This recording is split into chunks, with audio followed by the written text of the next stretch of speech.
பிறந்த கிறிஸ்து அவர் நம்முடைய பாவங்களுக்காக மரித்தார், அடக்கம் பண்ணப்பட்டார், 3ஆம் நாள் உயிரோடு இருந்தார், உயிரோடு இருக்கிறவராக அநேகருக்கு தரிசனமானார்.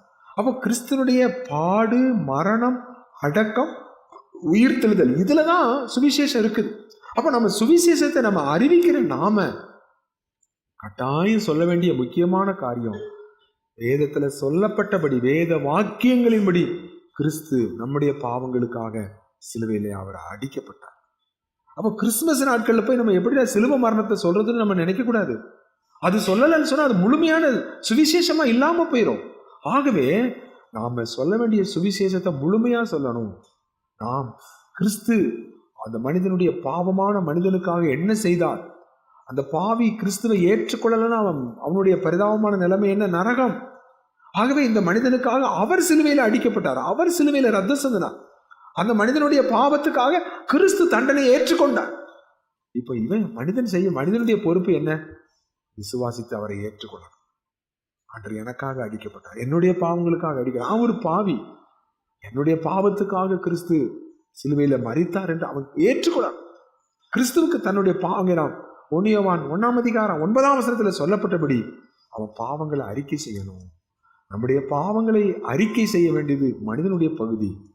எல்லா அநியாயங்களையும் மன்னித்து, பாவங்களை மன்னித்து எல்லா அநியாயங்களையும் நீக்கி அவனை சுத்தம் பண்ணுவது தேவனுடைய பகுதி. அதை நம்ம தெளிவா நம்ம ரட்சிப்பின் படிமுறையை சொல்லணும். உண்மையா ரட்சிக்கப்பட்ட ஒரு விசுவாசி சுவிசேஷம் அறிவிக்காம அவனால இருக்கவே முடியாது.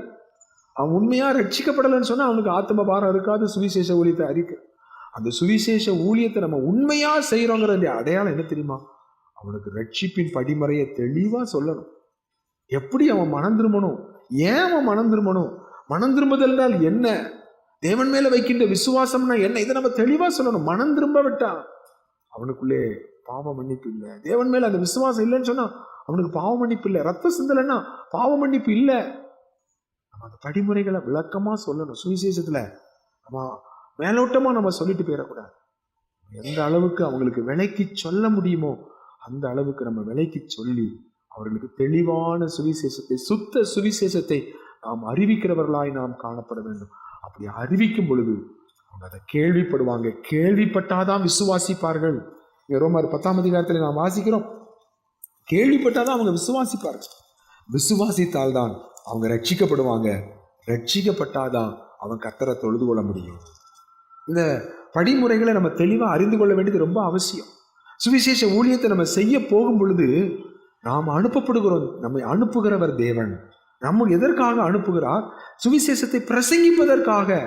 அப்போ சுவிசேஷனா என்ன, கிறிஸ்து நம்முடைய பாவங்களுக்காக வேத வாக்கியங்களின்படி மரித்தார், வேத வாக்கியங்களின்படி அவர் அடக்கம் பண்ணப்பட்டார், அவர் 3ஆம் நாள் உயிரோடு எழுந்தார். மரித்த கிறிஸ்து அல்ல, உயிர் தெழுந்த கிறிஸ்து திரும்ப வரப்போகிறார்.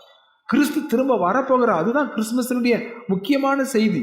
இந்த பூமியில பிறந்த கிறிஸ்து மரித்து உயிர் தெழுந்த கிறிஸ்துவா போயிருக்க, திரும்ப வரப்போகிறார். அதுதான் உண்மையான கிறிஸ்துமஸினுடைய அறிவிப்பு.